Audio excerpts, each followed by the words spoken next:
Yeah.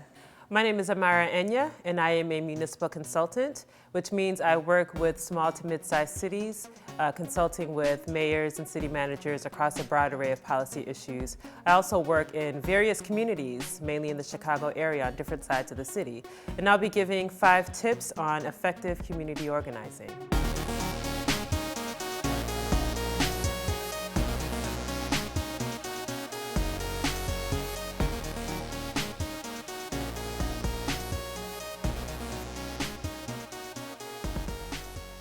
Tip number 1. So community organizing, we often think about communities, but I think the first tip is knowing who you are. So knowing what are the values that drive you as an individual. This means that you have to reflect on what are those key issues that impact you, what stands out to you, what issues resonate with you. Once you understand that, it makes you much more able to identify what are the issues that you as an individual would like to organize around. So the first tip is know who you are, know yourself. Know what drives you, know what your passion is. Tip number 2, know the community. So to be an effective community organizer, you have to understand the community in which you will be organizing, the individuals, the residents, the community leaders. This is important. We can't take it for granted that we understand what that community needs. And so understanding the demographics of the community, understanding the different dynamics, knowing who the community leaders are, know who the gatekeepers are, know what issues are most important. Do not go in assuming that we know what that community needs. Tip number 3, know the issues. So going in with a clear understanding of what the main issues are. So in some communities, the biggest issue might be around housing. It might be around violence or public safety. It might be around unemployment or economic development. So really have an understanding of what the key issues are in that community that you'll be organizing. And it's even better when you're able to connect what their issues are with the issues that are most important to you. And this gets back to tip number 1, which is know who you are. So tip number 3 is know the issues that are most salient in that community. Tip number 4 for effective community organizing. Key community organizing requires collaboration. And in order to be able to collaborate effectively, it means you have to go in with a sense of humility, understanding that, number 1, there are already players on the ground who've been doing work in the community that you're looking to serve. So that humility is important because it puts you in the context with several other actors, several other players that are doing this work. Nothing can be done on your own. And it's also important to understand that we can't work in silos to really tackle all of the issues that are impacting the community. So collaboration is a key point, and it's essential if you're going to be effective as a community organizer.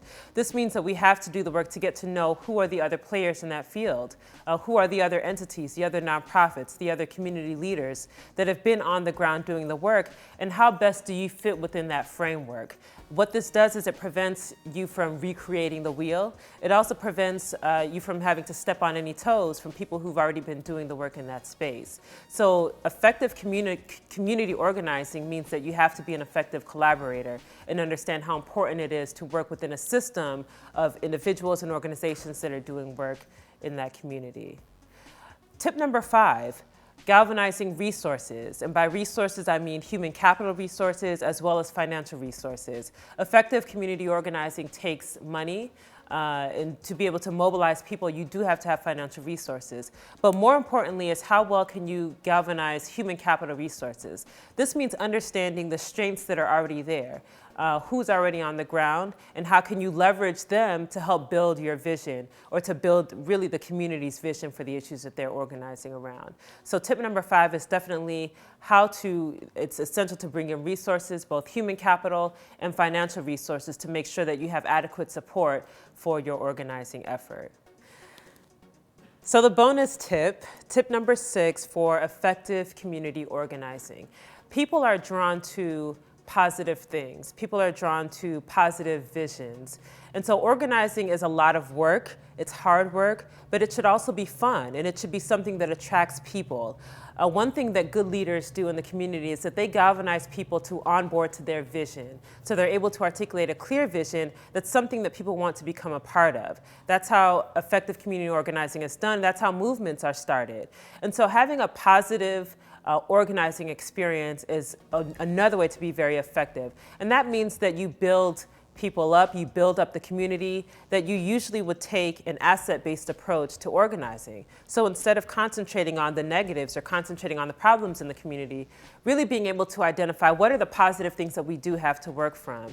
What's a positive message that will really get people excited about the issues that you're organizing around? Because the goal is really to inspire the community to act for themselves and in their own best interest. And so to be an effective community organizer, you really have to have a positive message, a message that inspires, and a message that resonates with people so that they're using their own motivation to push that agenda forward. So as a bonus, a positive message, an inspiring vision, and really working effectively to galvanize people behind that vision is one of the best ways to effectively organize in any community.